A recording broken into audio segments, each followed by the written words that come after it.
你相信这个世界上有灵异事件吗？欢迎收听由怪谈传说为您演播的惊悚故事。台南，台湾最古老的城市之一，岁月在这片土地上留下了深深的印记。古老的街道，斑驳的墙面，低沉的钟声，弥漫着一股不为人知的神秘气息。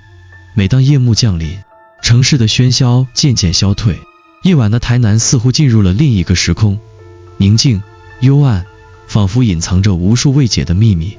你准备好看完这个故事了吗？李晨曦，一个刚从大学毕业的历史学者，选择留在这座城市做研究。他对历史的兴趣不仅限于课本上的知识，更多的是那种从旧日痕迹中发掘真相的欲望。尤其是台南，这座承载着百年历史的城市，蕴藏着无数的传奇与谜团。李晨曦在这座城市的街头巷尾游走，试图解开历史的每一个谜题。某天，他在市图书馆的档案室里翻阅着一份早已泛黄的旧报纸，这是他长期搜寻的资料，关于台南黄花岗的一则古老事件。档案中提到，黄花岗曾发生过一场惨无人道的屠杀，数百条生命在一夜之间被无情剥夺，而这些死去的灵魂似乎从未安息过，冤屈永远无法得到平反。这句话出现在记录的最后，字迹模糊，却透露出一种不言而喻的恐惧。李晨曦的目光停留在这句话上，心中泛起一阵莫名的寒意。虽然这只是一个历史事件的记录，但从纸面上传来的冷冽气息，却让他忍不住想要探寻更深的真相。可是，档案中并没有详细说明更多的背景，甚至有警告：夜晚不要走进黄花岗。这句话像是提醒，也像是警告，仿佛有人在暗中默默观察着他。李晨曦感到一股深深的不安涌上心头，他突然产生了一个奇怪的冲动，他必须去黄花岗亲自看看，揭开这段尘封已久的历史真相。他用手指轻轻摩擦着那张纸，脑海中浮现出黄花岗的景象。那里是一片荒废的土地吗？还是说，在那些古老的石碑下，埋藏着一个个无法释怀的冤魂？他忽然觉得自己似乎已经被某种无形的力量牵引着，无法逃脱。我一定要去，他心中默念，终于决定动身。即使那句话提醒他不要靠近，但他始终无法抗拒那股来自未知的召唤。夜晚的台南，街头的灯光昏黄，行人寥寥无几。李晨曦站在自己租住的小公寓门口，深吸了一口气，试图驱散心头的忐忑不安。他穿上外套，拿起手电筒和相机，朝着黄花岗的方向走去。街道上的风轻轻拂过他的脸庞，带着一股湿润的潮气，仿佛从历史的深处吹来。他的脚步轻而急，街灯的光线映照在湿滑的地面上，投下细长的影子，孤单而不真实。周围的建筑依旧古老，墙角积着些许霉斑，透着几分陈旧的气息。李晨曦突然觉得自己仿佛走进了一个时间的夹缝，所有的景象都显得不真实。走了一段时间后，他终于来到了黄花岗附近。这里的街道更加幽静，路边的树木被夜色笼罩，枝叶在微风中摇曳，像是某种低语的声音。李晨曦停下脚步，抬头望去，远处隐约能看到几座破旧的庙宇，古老的庙门紧闭，显得格外阴森。他推开一扇小门，走进一条小巷，巷子的尽头是一片荒地，长满了杂草，四周没有任何灯光，只有手电筒的光束照亮着前方的黑暗。李晨曦感到一阵心跳加速，仿佛有某种不明的东西正潜伏在黑暗中，等待着他的到来。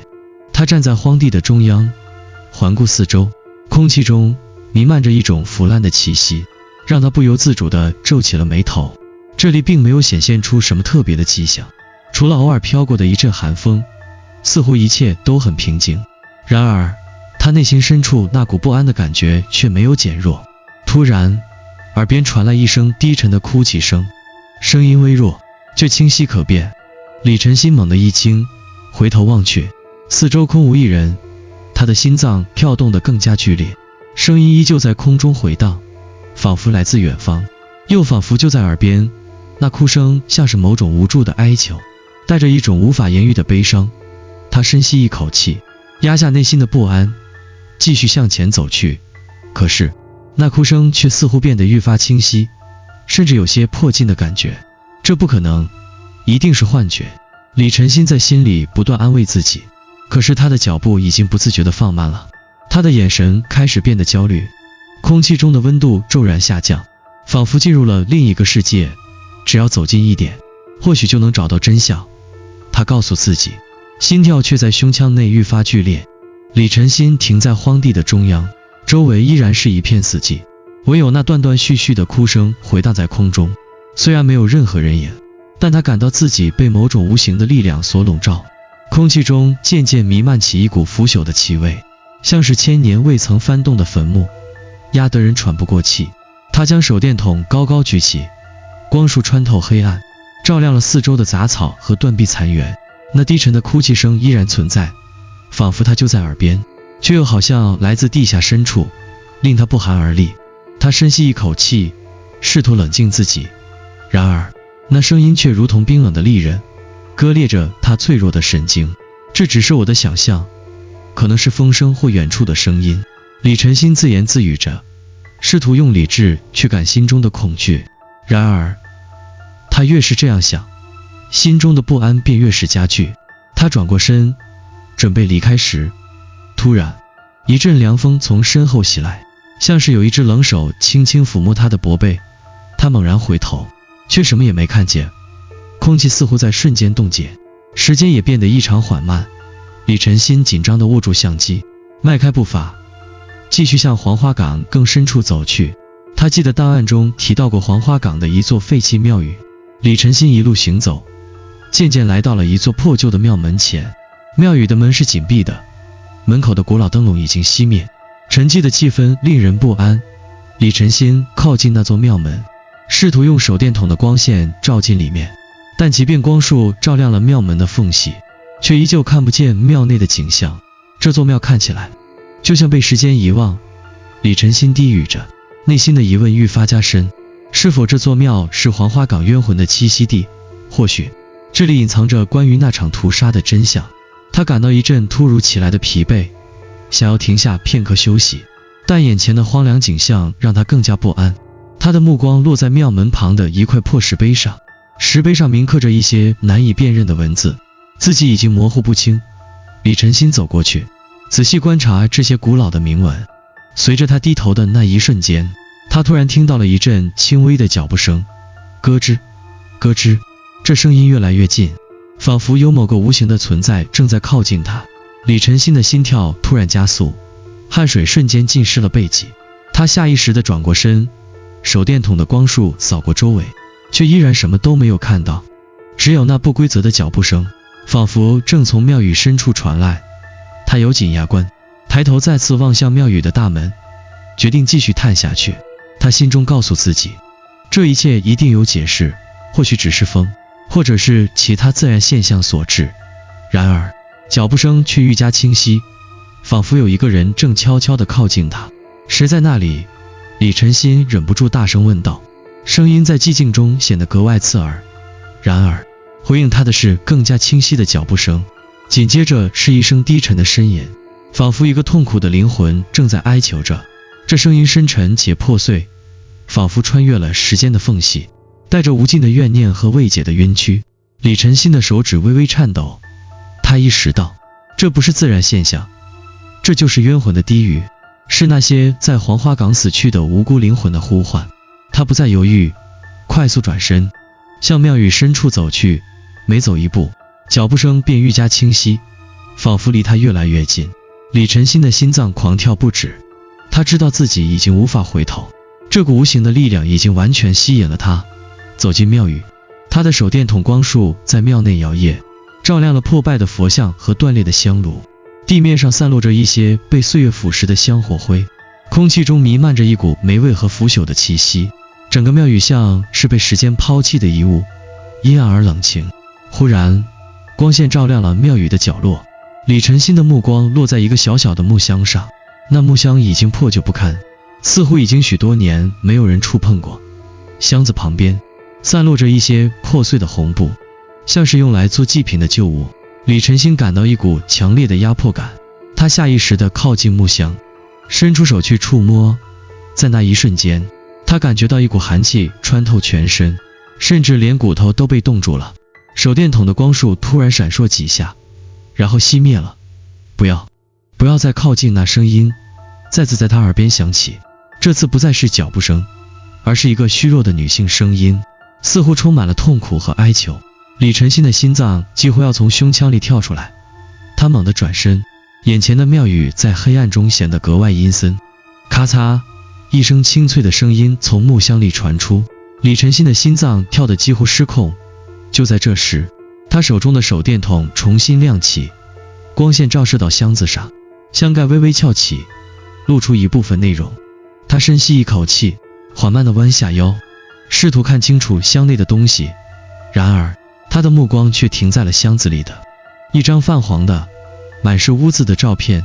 照片上是一个小女孩，穿着破旧的衣服，眼神空洞，嘴角勾起一丝让人毛骨悚然的笑容。你已经知道了对吧？声音再次在李晨曦耳边响起，低沉的含着哀怨的声音。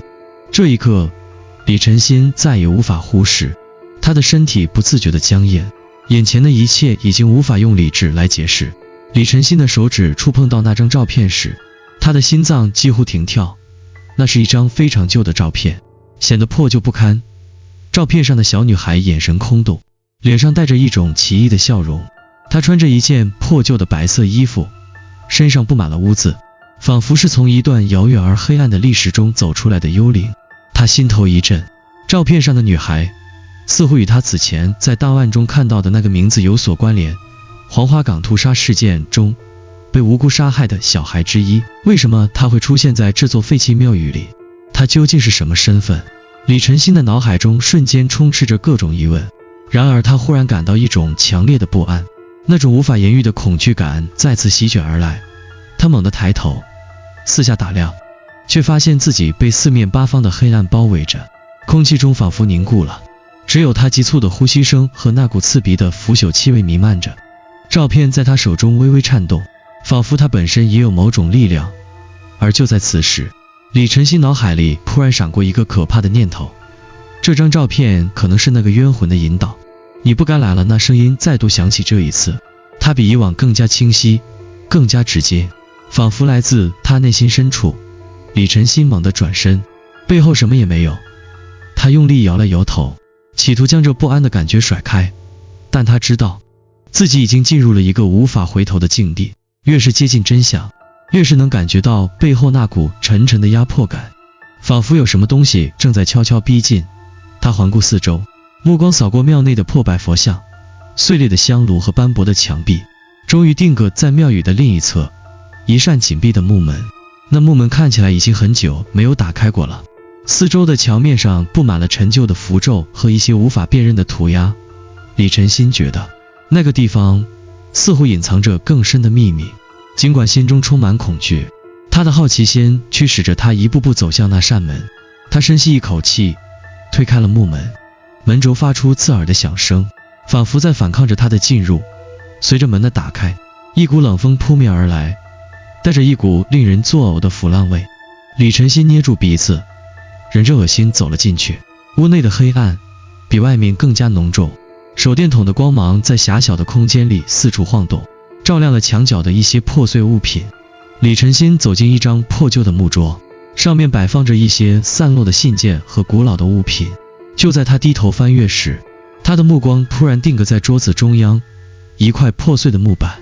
咔嚓，李晨曦的心脏猛然一跳，他俯身查看，发现木板下藏着一个小小的木盒，盒子上布满了灰尘，看起来已经很久没有被触碰过。他的手指颤抖着轻轻拨开木板，取出那只木盒，盒子沉甸甸的，仿佛里面藏着什么重大的秘密。李晨曦的心跳愈加剧烈，他忍不住打开了盒子。当盒盖打开的瞬间，一股冷气扑面而来，他几乎感觉到那股气息直接侵入了他的灵魂。盒子里静静地躺着一张古老的纸卷，李晨曦小心翼翼地将纸卷展开，上面写满了字迹模糊的文字，虽然破旧，但依稀能看出一些内容。李晨曦眯着眼睛仔细阅读，上面写着黄花岗的冤魂永不安息，血债血偿，屠戮的真相藏匿于暗夜。这几行字如同诅咒，刺痛了李晨曦的内心。他的脑海瞬间涌现出一股强烈的冲动，这并不仅仅是一个历史事件的记录，它更像是一种警告，一种未解的怨气在这一刻被释放了出来。就在李晨曦低头研究纸卷时，突然一阵微弱的声音从他身后传来：“你不能离开，你已经知道了。”李晨曦瞬间僵住，脊背一阵发凉，他猛地回头，却什么也没看见。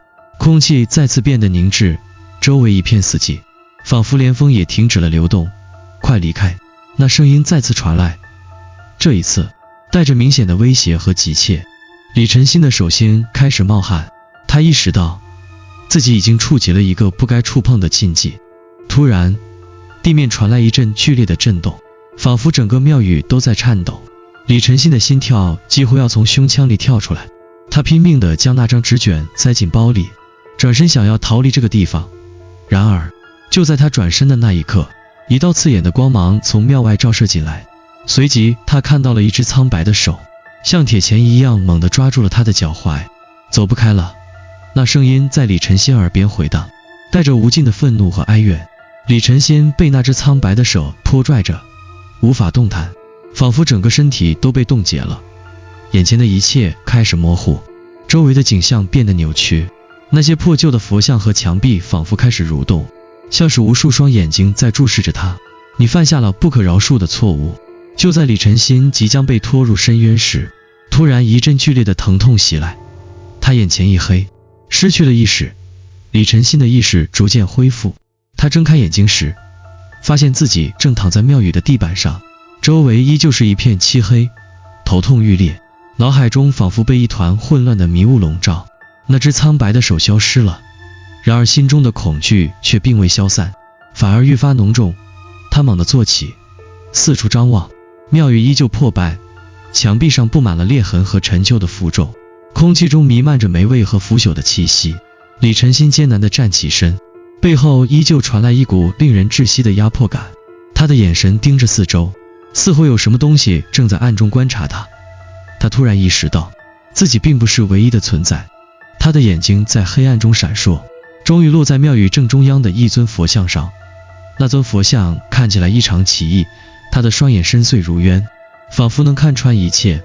李晨曦觉得佛像的目光紧紧锁定在自己身上，那种被注视的感觉让他无法忽视。他深吸一口气，想要转身离开，但脚步却在原地停滞，他的身体仿佛不听使唤，沉重的步伐仿佛被某种无形的力量压住了。他努力想要向外逃跑，但却无法离开庙宇的范围，仿佛每一步都被无形的锁链所束缚。就在这时，他耳边再次传来了那个熟悉的低沉声音：“你不能逃避，你已经看见了不该看的真相。”李晨曦的心脏骤然一沉，那声音似乎来自四面八方，带着无尽的怨恨与愤怒。他四处寻找，目光在黑暗中游移。忽然，他看见一双微弱的光点出现在角落，那是佛像的眼睛，眼睛散发着暗红色的光芒，仿佛在某种仪式中苏醒了过来。“我知道你会来。”这次声音不仅仅来自空气中，而是从佛像的嘴里发出来的。那声音没有任何温度，像冰冷的铁锤撞击着李晨曦的脑袋。李晨曦无法动弹，眼睛无法移开那张佛像的面容。就在他试图挣扎的时候，佛像的眼睛突然变得鲜红，整个庙宇的空气都仿佛变得稠密粘稠，令人窒息。李晨曦的心跳如同鼓点般剧烈，几乎让他无法忍受。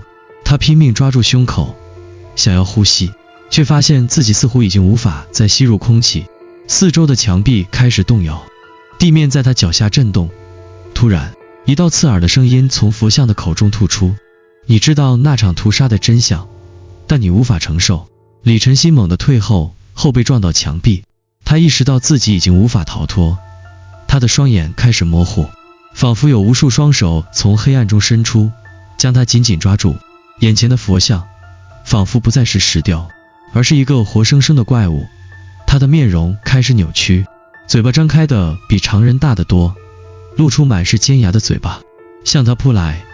李晨曦挣扎着想要逃离，但他已经无法动弹，那些手如同藤蔓一般缠绕住了他，每一根都散发出死寂的寒气。就在那一瞬间，李晨曦心中涌起一个可怕的念头，这座庙宇，这个地方不仅是黄花岗冤魂的栖息地，它更是他们复仇的祭坛。他的脑海突然被一段模糊的画面占据，那是黄花岗屠杀事件发生前的情景。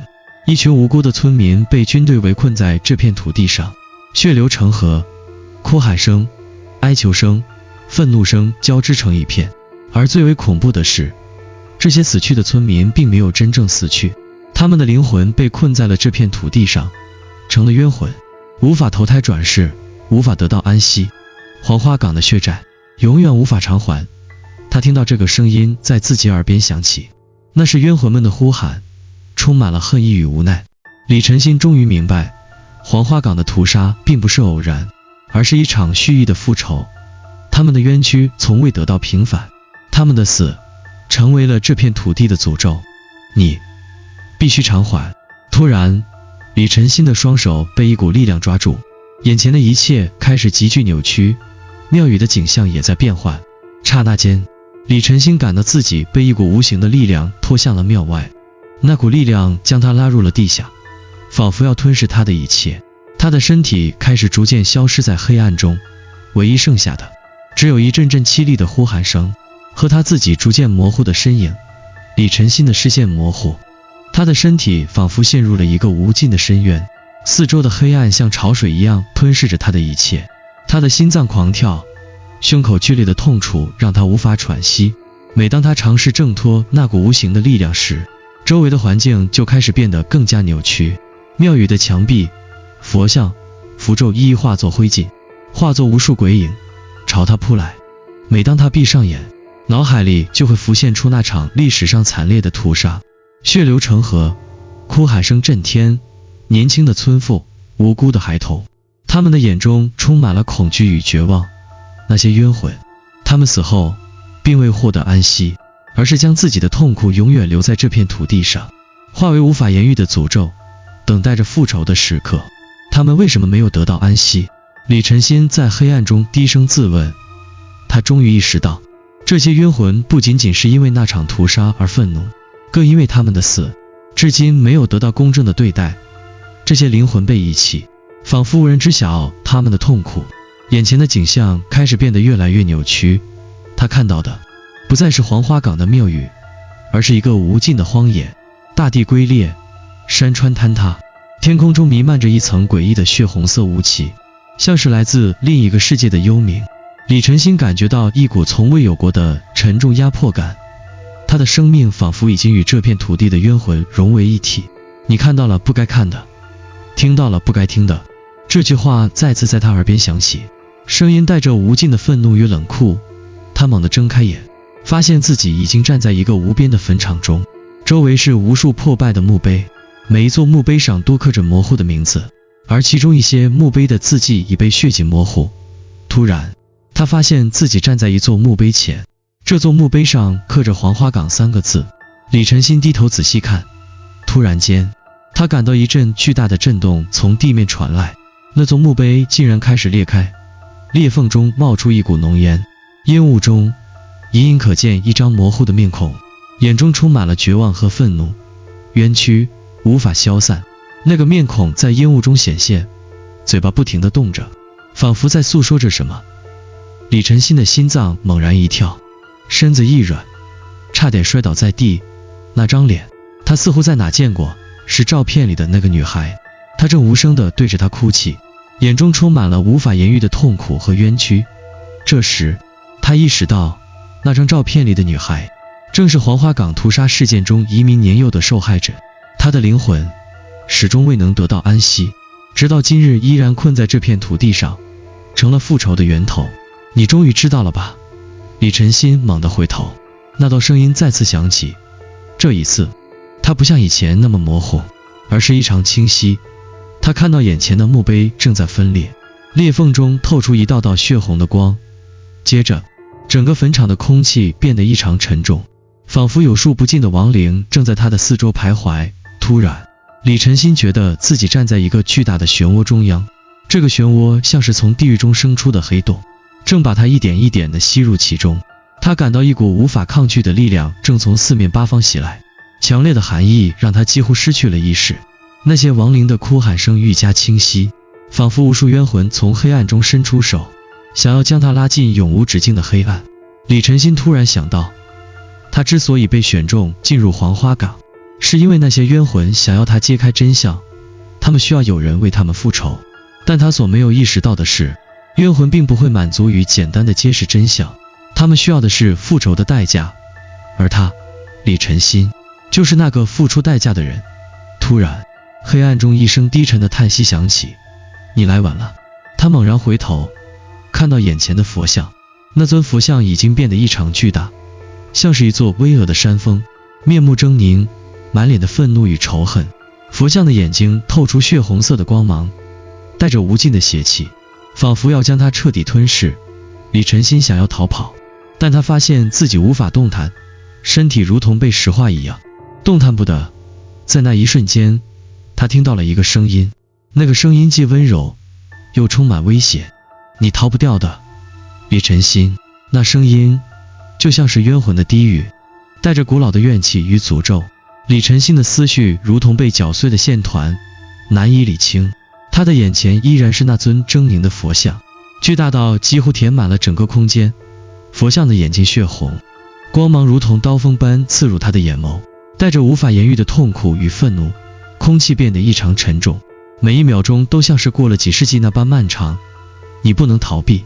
佛像的声音低沉而充满威压，仿佛在提醒李晨曦，他已经无法逃脱这份注定的命运。李晨曦试图动弹，但他的身体像被石化一般，完全无法动弹。四周的景象开始变得更加扭曲，庙宇、墓碑、黄花岗的景象渐渐消失，取而代之的是一个无尽的深渊，空无一物，只有那尊佛像在黑暗中伫立，像一座无法跨越的巨山。他感到一股无形的力量正不断压迫着自己，仿佛整个世界都在逼近他。他的心脏狂跳，呼吸愈发急促，脑袋也开始发昏。这时，他脑海中忽然闪现出那段屠杀的记忆，无数无辜的村民被杀害，他们的血液染红了黄花岗的土地，而那些死去的灵魂却从未得到安宁。李晨曦意识到，自己的命运与这些冤魂已经紧紧相连。你不再是旁观者了。这句话像一根利箭射入他的心中，他突然明白，自己不仅仅是在揭开历史的真相，他已经成为了历史的一部分，成为了冤魂复仇的工具。这些冤魂通过他揭露真相，诉说冤屈，最终将他自己作为替代品，卷入了这场无尽的复仇漩涡中。李晨曦的眼前一片昏暗，他感到自己似乎被吞噬进了一个漩涡，无法自拔。漩涡中，他看到自己变成了那个无辜的孩子，那个在黄花岗屠杀中死去的小女孩，眼中充满了无法言喻的悲伤与愤怒。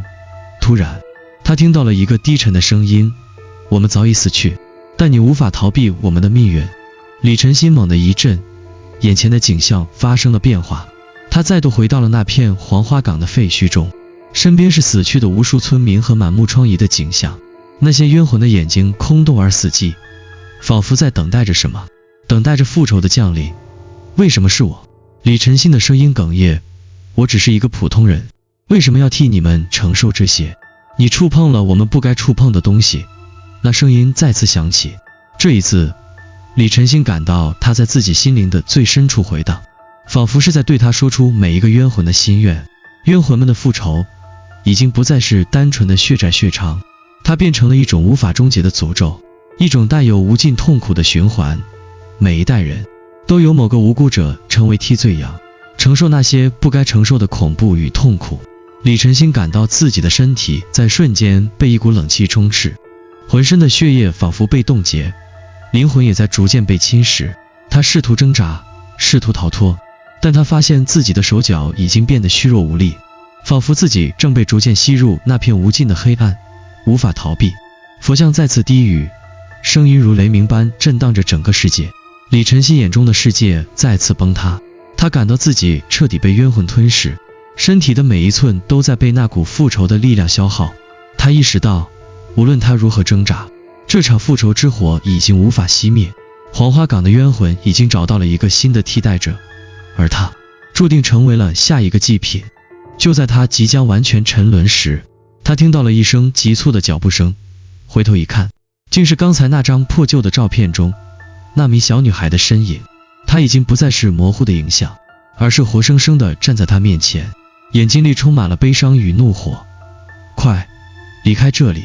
小女孩的嘴唇动了动，发出微弱的声音，但却在黑暗中异常清晰。她的声音像是最后的求救，仿佛想要将李晨曦从这场复仇的漩涡中拉出来。然而，李晨曦知道，这一切都已经太晚了。他试图伸手去抓住女孩，却发现自己的身体越来越虚弱，似乎越来越无法抵抗冤魂的力量。小女孩的身影渐渐模糊，最终消失在黑暗中。李晨曦闭上了眼睛，最终放弃了挣扎。他的意识逐渐被黑暗吞噬，身体也在不知不觉中彻底消失。冤魂的复仇终于迎来了他的终结，一个新的灵魂已经被吸入了黄花岗的诅咒之中。李晨曦的意识渐渐模糊，他感觉自己正被无形的力量彻底吞噬，他的身体逐渐失去知觉，仿佛所有的痛苦、恐惧、回脑都被抽离了，只剩下沉寂的空洞。他意识到自己已经不再是一个普通人，而是黄花岗冤魂复仇的最终一环。然而，就在他以为自己将永远沉浸在这片黑暗之中时，忽然一阵刺耳的钟声传来，打破了这一切的宁静。钟声中带着一种古老而神秘的力量，仿佛在唤醒埋藏已久的记忆，也仿佛是在揭示着某个隐藏的真相。钟声回荡在他耳边，逐渐变得越来越清晰。李晨曦感到一股强烈的力量把他从黑暗中拉回，他突然清醒了过来。睁开眼睛时，他发现自己再次站在那片黄花岗的废墟中，四周依然是满目疮痍，但这次他的心中并没有那种无法言喻的恐惧，反而是一种莫名的平静。他回头望去，那座庙宇依旧伫立在他身后，但他的模样已经发生了变化。原本破败的庙宇似乎被重新修复，屋顶上的瓦片恢复了完整，墙壁上不再是腐朽的符咒，而是全新的金箔闪烁着微光。空气中也不再弥漫着腐臭的气息，反而弥漫着一种温暖的香气。李晨曦朝着庙宇走去，心中却有一种不祥的预感。就在他靠近庙门时，突然门板吱呀一声打开，里面并没有他预想中的阴森气氛，而是充满了神秘的光辉。一个模糊的身影在门内出现，渐渐变得清晰，那正是之前他见过的那个小女孩。你终于来了。女孩的声音依然是那么低沉，带着某种超凡脱俗的气息。她的脸上不再是痛苦和恐惧，而是带着一种无法言喻的安详。她的眼睛深邃无比，仿佛能看穿李晨曦的灵魂。你以为自己是冤魂复仇的牺牲者，但你错了。李晨曦愣住了，眼前的女孩显然不再是那个受害的小女孩，而是某种更为强大的存在。他继续说道，你并非唯一的替代着冤魂的复仇，早已不再依赖某个单一的灵魂，你只是扮演了一个角色，而真正的复仇早已开始。李晨曦的心脏一阵剧烈的跳动，他突然想起了那些冤魂的低语，想起了佛像的声音，无法逃避。这场复仇不仅仅是为了替死者复仇，而是黄花岗这片土地上一段沉默了多年的历史正在苏醒，复仇的循环也早已无法停止。所有来到这片土地的人都会成为一部分。女孩的眼睛变得更加深邃，仿佛黑洞一般吸引着李晨曦的目光。他感到一股巨大的力量正在从女孩身上传来，那种力量既熟悉又陌生，仿佛是他曾经触碰过的某种古老力量的延续。李晨曦试图退后，但他感到自己无法再动弹，那股强大的气流把他拉向了庙内。他仿佛被无形的锁链绑住，无法挣脱。小女孩伸手指向庙中一面古老的镜子，镜子里映出的是一张陌生的面孔，是李晨曦的父亲。你不记得了吗？你曾是黄花岗的继承者。李晨曦的眼睛瞪大，他震惊地看着镜子中的父亲，那张面孔不再年轻，而是苍老而枯萎，充满了岁月的痕迹。父亲缓缓开口，我们一族的血脉注定与这片土地紧紧相连，冤魂复仇的力量已经世代流传，而你才是他真正的承载者。李晨曦的脑海中一片混乱，他突然意识到自己一直忽视了父亲的某些言辞，甚至从未真正了解黄花岗的历史。原来自己并非偶然与这场冤魂复仇有关，他从出生起就注定要承载这份责任。镜中的父亲露出了一个苦涩的微笑。冤魂的复仇早已不再单单是复仇，它是一种轮回，一种无法打破的宿命。李晨曦的心中涌起一阵空洞的感觉，所有的线索最终都汇聚到他身上。黄花岗的冤魂并没有最终的解脱，而是将复仇的诅咒代代相传。父亲早已陷入其中，甚至他的存在本身也成为了冤魂复仇的一部分。他无法再忍受这种揭示真相的痛苦，情绪的崩溃让他几乎失去理智。但就在这时，他猛然发现，身边的冤魂们似乎都在默默注视着他，眼中充满了无尽的期待。小女孩的身影再次浮现，她微笑着说道：“你已经明白了，这不仅仅是冤魂的复仇，更是土地本身的复仇。你，李晨曦，已经不再是旁观者。”随着他的话音落下，李晨曦感到一阵剧烈的震动，他的身体仿佛被撕裂，灵魂瞬间脱离了肉体。他试图喊出什么，却发现自己无法发出声音，周围的世界开始崩塌。黄花岗的冤魂们的复仇也随之完成，一个新的灵魂将永远困在这片土地之中，替代着上一代的悲剧。